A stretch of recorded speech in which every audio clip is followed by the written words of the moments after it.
Chapter 1. A Quiet Life in England. I was born in England in the year 1632. My father was from Germany, and my mother was from England. We lived in a small village not far from London. It was a peaceful village with green fields, trees, and a small river that flowed nearby. The houses were made of wood and stone, and there were only a few families in the village. Everyone knew each other, and life was simple.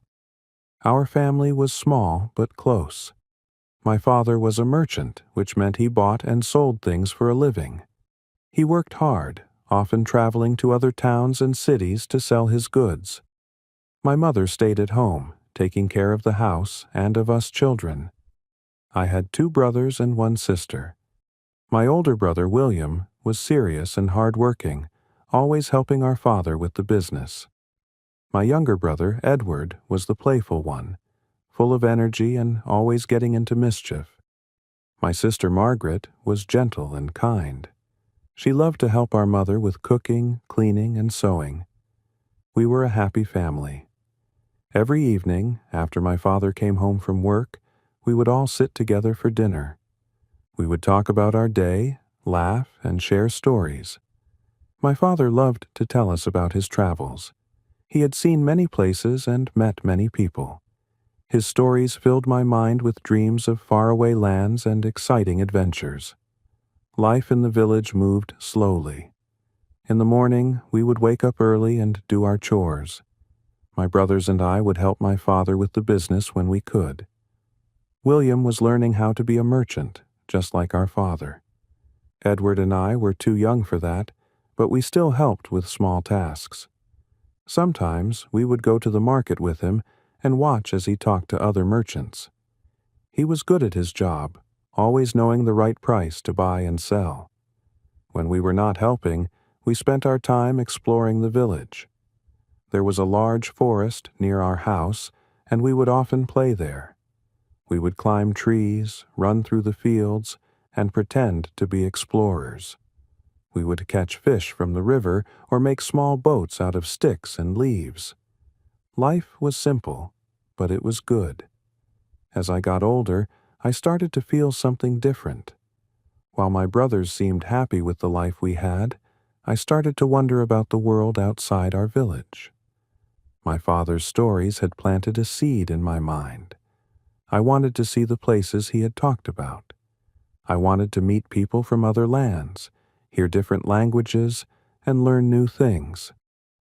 Every time I looked at the hills beyond the village, I wondered what was on the other side. One evening, I decided to talk to my father about it. It was late summer, and we were sitting outside after dinner. The air was warm, and the stars were just starting to appear in the sky. "Father," I said, "do you ever wish to travel again? To see more of the world?" He looked at me with a smile. "I have seen many places in my life," he said. "France, the Netherlands, Spain. I have crossed many seas and visited many cities. But don't you want to see more?" I asked.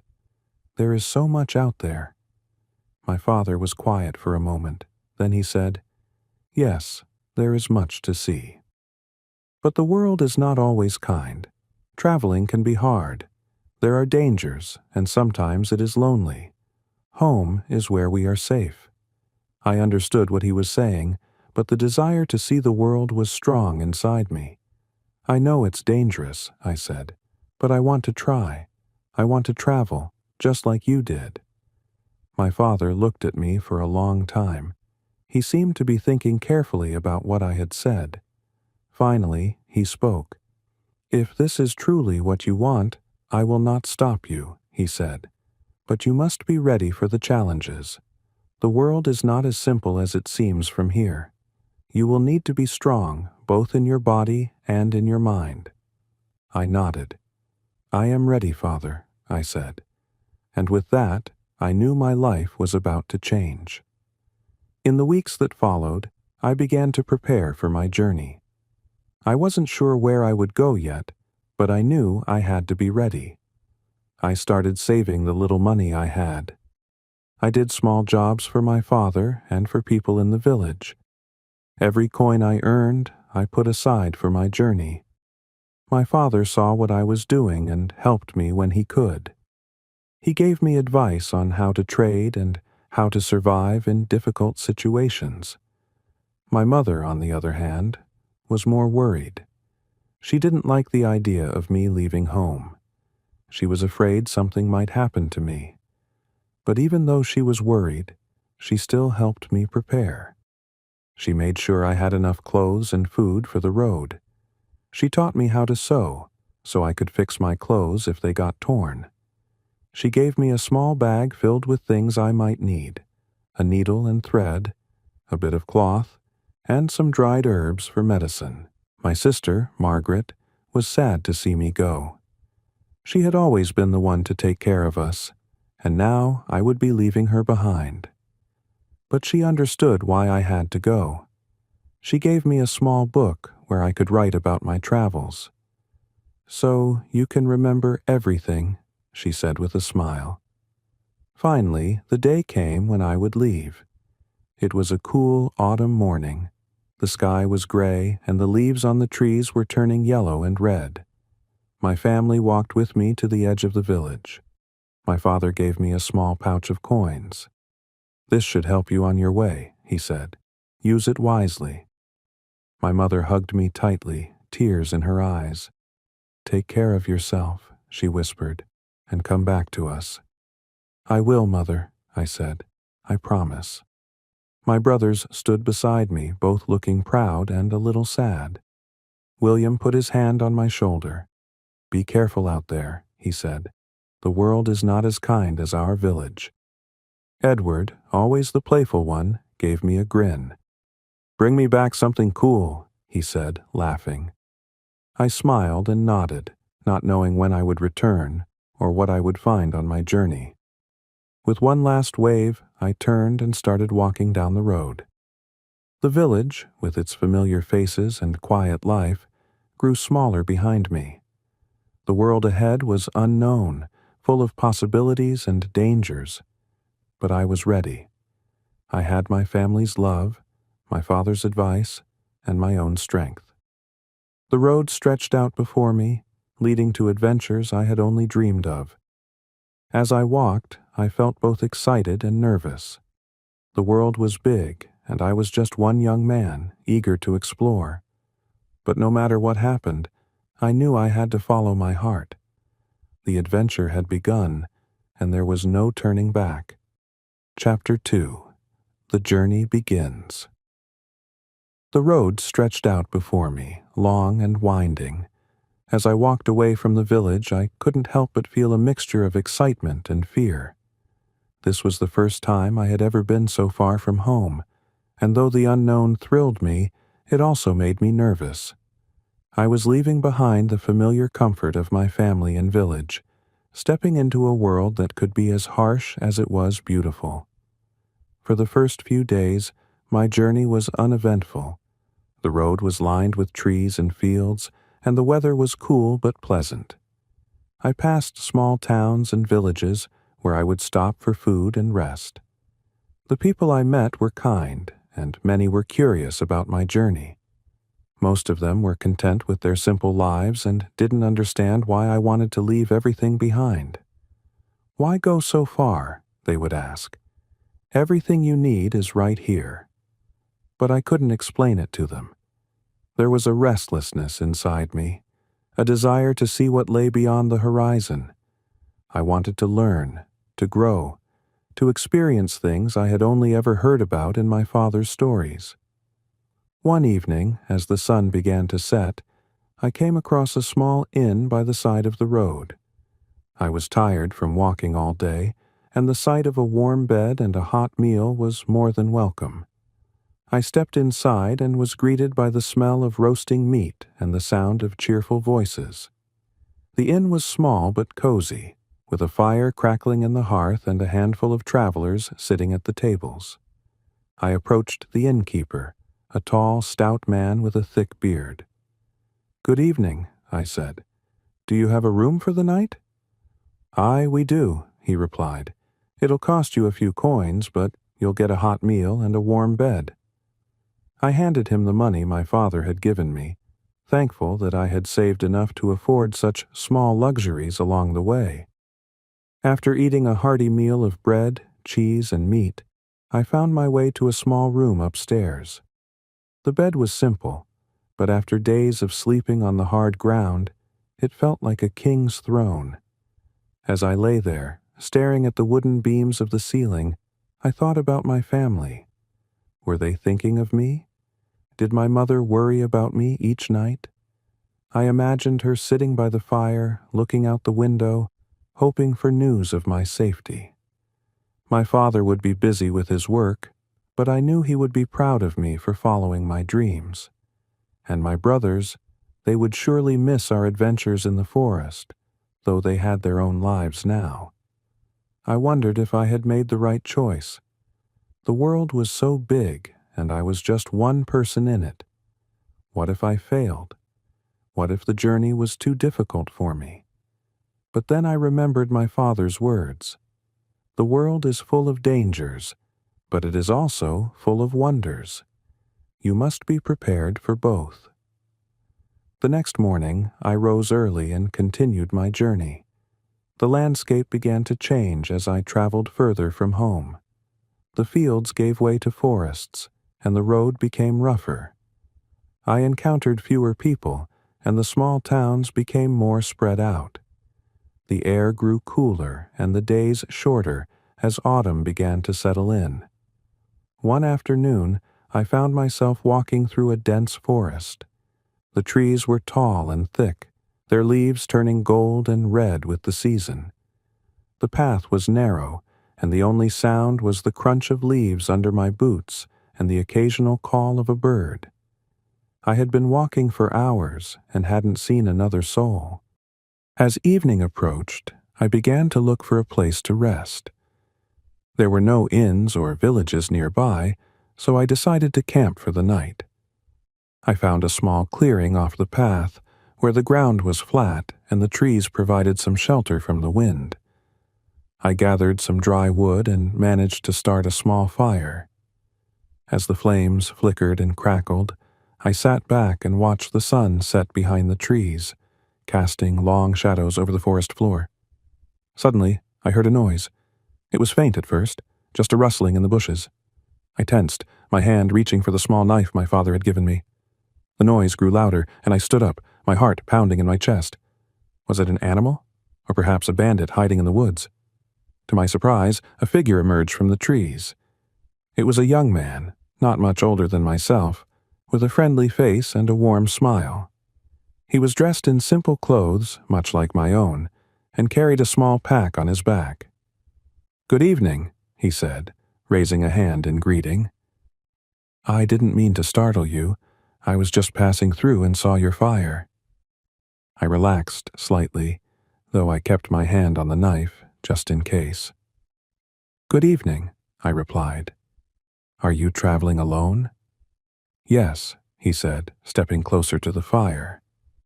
"I've been on the road for weeks now. Mind if I join you? It's been a long time since I've had company." I hesitated for a moment, but then nodded. "Of course," I said. "There's plenty of room." The young man sat down by the fire, warming his hands over the flames. "My name's Thomas," he said. "And you are?" "I'm John," I replied. "I'm on a journey, trying to see the world." Thomas smiled. "A fellow traveler, then. I'm doing the same. It's a big world out there, isn't it?" "It is," I agreed. "Bigger than I imagined." We sat by the fire, talking for hours. Thomas had been traveling for much longer than I had, and he had seen more of the world. He told me stories of the places he had visited, towns by the sea, where the air smelled of salt and the waves crashed against the shore. Bustling cities, full of noise and people, where merchants sold goods from all over the world, and vast mountains, where the air was thin and cold, and the stars seemed close enough to touch. I listened, fascinated. This was exactly what I had hoped for when I left home. Thomas had lived the life I wanted to live, and his stories filled me with both excitement and a bit of envy. "You'll see it all too, John," Thomas said, noticing my expression. "There's so much out there, waiting for you. But remember, it's not just about the places you visit. It's about the people you meet, the lessons you learn along the way." I nodded, understanding what he meant. The journey was not just about reaching a destination. It was about the experiences, the challenges, and the growth that came with it. As the fire died down, we both lay back on the ground, looking up at the stars. The night was quiet, except for the distant hoot of an owl and the soft rustling of leaves in the breeze. The next morning, Thomas and I parted ways. He was heading east, while I continued on my path to the west. We wished each other luck, and I watched as he disappeared into the trees. I felt a sense of both loss and hope. I had enjoyed Thomas's company, but I knew that this journey was mine to walk alone. There would be more people to meet, more stories to hear, and more lessons to learn. The road ahead was long, but I was ready for it. Chapter 3. The Call of the Sea. After several more weeks of travel, I reached the coast. The sight of the sea took my breath away. I had never seen anything so vast and endless. The waves crashed against the rocky shore, and the air was thick with the smell of salt and seaweed. For days, I wandered along the coast, visiting small fishing villages and watching the ships come and go. The sailors were a rough, friendly group, always ready with a story or a joke. Many of them had been to places I had only dreamed of, faraway islands, exotic lands, and bustling ports. One day, as I sat on a dock, watching the ships in the harbor, I felt a pull deep inside me. The sea called to me, just as the open road had. I knew that my journey was not yet complete. There was still so much more to see, and the sea would take me there. With a heart full of excitement, I approached a ship's captain, asking if he needed any hands for his next voyage. He looked me over, sizing me up, and finally nodded. "Aye, we could use a strong lad like you," he said. "We're setting sail for the West Indies tomorrow. Be here at dawn, and we'll take you aboard." And so, my journey by sea began, as I set out for new lands, new adventures, and a new chapter in my life. The next morning, I woke before dawn, my heart racing with excitement and anticipation. The sun had not yet risen, and the world was still shrouded in darkness. I gathered my few belongings, including the small book my sister had given me to record my journey, and set off towards the harbor. As I approached the ship, I felt a mixture of nerves and exhilaration. The ship was a sturdy vessel with tall masts and billowing sails. It creaked and swayed gently in the water, as if eager to set sail. The crew bustled about on deck, preparing for the day's journey. I could hear their laughter and shouts, the smell of salt and fish filling the air. "Ah, you made it," the captain called out, a burly man with a beard and a friendly smile. "Come aboard, lad." I climbed up the gangplank, feeling the wooden boards sway beneath my feet. The crew welcomed me warmly, showing me where to stow my belongings and where I would sleep, a small, cramped space below deck. Once everything was ready, the captain gathered the crew. "All right, men, today we embark on a great adventure. We'll sail to the West Indies, where the sun shines bright and the people are as warm as the weather. Keep your spirits high and work hard, and we'll have a successful voyage." As we set sail, I stood at the bow of the ship, feeling the cool wind whip through my hair. The water splashed against the hull, and the sails filled with the breeze. I could hardly believe I was finally on the open sea, a dream I had held for so long. The first few days were filled with hard work. I helped hoist the sails, swab the deck, and even learned how to navigate using the stars. The crew taught me how to tie knots and read the changing winds. Each day brought new challenges, but I embraced them all. The camaraderie among the crew was infectious. We shared meals, stories, and laughter as we sailed across the endless blue. As the days turned into weeks, I began to find my rhythm. I loved the feeling of the ship gliding over the waves, the sun warming my skin, and the salty air filling my lungs. I also found joy in the night sky, which was clearer than anything I had ever seen back home. Each evening, after our work was done, I would sit on deck and gaze at the stars, marveling at their beauty. One night, as I was watching the sky, the captain joined me. "Beautiful, isn't it?" he said, looking up at the stars. "Out here you can see the whole universe." "It is," I replied, my voice barely above a whisper. "I've never seen anything like it." "Every sailor has a star they follow," the captain said. "Some choose a bright one, others seek the North Star. What about you, lad? Do you have a star you follow?" I thought for a moment. "I guess my star is my dreams.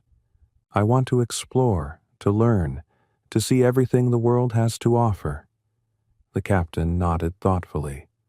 "Then keep that star in your heart and let it guide you. The sea can be unpredictable, but if you stay true to yourself, you'll find your way." As the weeks passed, we encountered storms and calm seas, dolphins dancing alongside the ship, and sometimes even the sight of whales breaching in the distance. Each experience deepened my love for the ocean. I felt alive in a way I never had before. However, not everything was easy. One evening, the skies turned dark, and we found ourselves caught in a fierce storm. The wind howled, and the ship rocked violently. Waves crashed over the sides, soaking us to the bone. The captain barked orders, and we scrambled to secure the sails and keep the ship steady. I worked alongside the crew, my heart pounding with fear and adrenaline. The storm felt relentless, but we fought against it, relying on each other's strength and experience. I learned quickly that sailing was not just about skill, it was about trust and teamwork. We were all in this together. After what felt like hours, the storm finally began to subside. Exhausted, we fell silent, each of us catching our breath and checking to make sure everyone was safe. The ship was battered but still afloat. As the first rays of dawn broke over the horizon, painting the sky in shades of orange and pink, we could see that the worst was over. "Good work, everyone," the captain said, clapping us on the back. "You showed courage out there." Relief washed over me as I realized that we had made it through together. The experience bonded us as a crew, and I felt a deep sense of belonging. I was no longer just a newcomer. I was part of this family of sailors, and we had faced our fears together. As we sailed on, we approached the islands of the West Indies. The water turned a brilliant turquoise, and the air was filled with the scent of tropical flowers. I could see lush green hills rising from the shoreline, dotted with colorful houses and bustling markets. When we finally docked, the excitement was palpable. The crew celebrated our arrival with laughter and shouts. I stepped onto the sandy beach, feeling the warm sun on my face. This was a new world, full of vibrant life and culture. I explored the island, meeting locals who welcomed us with open arms. They shared their food, music, and stories. I tasted fruits I had never seen before, danced to lively rhythms, and learned about their way of life. Each day was filled with new experiences, and I cherished every moment.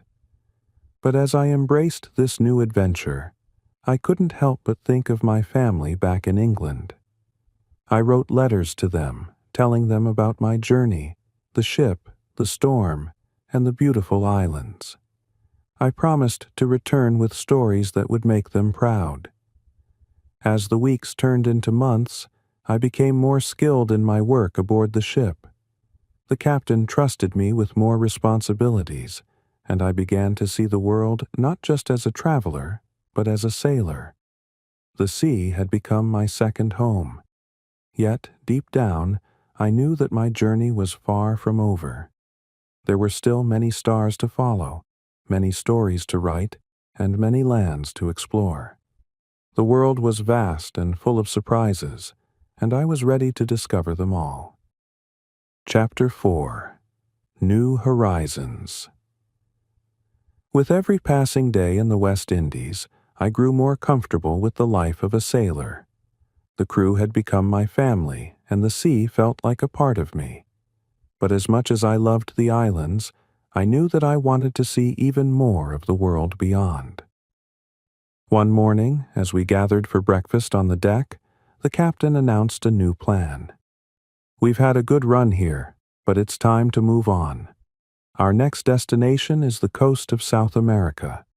There are rumors of rich ports and beautiful cities, and I want us to explore them." Excitement rippled through the crew. South America, the very name conjured images of adventure, vibrant cultures, and stunning landscapes. I could hardly wait. As we set sail from the island, I felt a thrill course through me. The wind filled our sails, and the ship sliced through the waves. Each day brought us closer to a new land, and with every sunset, I dreamed of what awaited us. After several days at sea, we spotted land on the horizon. The coast of South America rose majestically before us, with towering cliffs and lush green forests. As we sailed closer, I could see colorful houses perched on the hillsides, and the sounds of music and laughter drifted across the water. We docked at a bustling port city, filled with life and energy. The markets overflowed with fruits, spices, and handmade crafts. The air was filled with the scent of delicious food, and the sounds of merchants calling out their wares filled my ears. I disembarked, eager to explore. The streets were narrow and winding, lined with vibrant buildings painted in bright colors. People moved about, chatting, laughing, and enjoying their day. I felt like a child in a candy store, overwhelmed by the sights, sounds, and smells. I wandered through the market, trying different foods. I tasted juicy tropical fruits, spicy dishes, and sweet pastries. Each bite was a new experience, and I savored every flavor. I bought small trinkets to send back to my family, hoping to share a piece of this vibrant culture with them. As I explored, I met a young woman named Isabella. She was selling handmade jewelry at a stall, and her smile lit up her face. We struck up a conversation, and I found her enthusiasm for her culture infectious. She spoke passionately about her city, its history, and its traditions. "Welcome to my home," she said. "There is so much to see and do here. You must visit the festival next week. It is the biggest celebration of the year." I couldn't resist. "I would love to. What can I expect?" Isabella's eyes sparkled. "Oh, it's incredible. There will be music, dancing, and delicious food. People from all over come to celebrate. It is a time of joy and community." I agreed to meet her at the festival, my excitement growing as I thought about the experience. This was what I had hoped for when I left home, the chance to immerse myself in new cultures, to meet new people, and to make unforgettable memories. As the days passed, I continued to work aboard the ship, helping the crew prepare for our next journey. I shared my stories with Isabella and learned about her life in the city. She showed me around, introducing me to her friends and family, and I felt more connected to this place than I ever imagined. Finally, the day of the festival arrived. The streets were filled with decorations, and the sound of music filled the air. Colorful banners hung overhead, and the atmosphere was electric with excitement. I could hardly contain my joy. Isabella met me at the entrance, wearing a beautiful dress adorned with vibrant patterns. "You're just in time," she exclaimed, pulling me into the festivities. We danced to lively music, the rhythm pulsing through me. I joined in the laughter and celebration, feeling a sense of belonging I hadn't felt since leaving home. The people welcomed me with open arms, treating me like one of their own. As the night wore on, we feasted on delicious foods, shared stories, and danced until we were exhausted. The warmth of the community enveloped me, and I realized that this journey had given me something truly precious, a sense of connection, friendship, and understanding. As the festival came to a close, I stood with Isabella, gazing at the stars twinkling above us. "Thank you for showing me this," I said, my heart full. "I never expected to find such joy here." Isabella smiled softly. "You are always welcome here, John. The world is full of beautiful moments, and I'm glad you are experiencing them." That night, as I lay in my bunk aboard the ship, I reflected on my journey so far. I had traveled far from home, faced challenges, and made lasting friendships. The world was indeed vast, but with each new experience, I felt a little less like a stranger and a little more at home. But I knew that my adventures were far from over. The sea called to me still, and I was ready to follow wherever it would lead. The days following the festival were a blur of excitement. I spent time with Isabella, exploring the hidden corners of the city and learning more about its culture. Each day felt like a gift, filled with laughter, new experiences, and the warmth of friendship. As I worked on the ship, I could hear the sailors discussing our next destination. The captain was planning to sail south along the coast, where the towns were said to be rich with resources and trade. The thought of visiting new places thrilled me, but I also felt a tug at my heart knowing I would have to leave Isabella behind.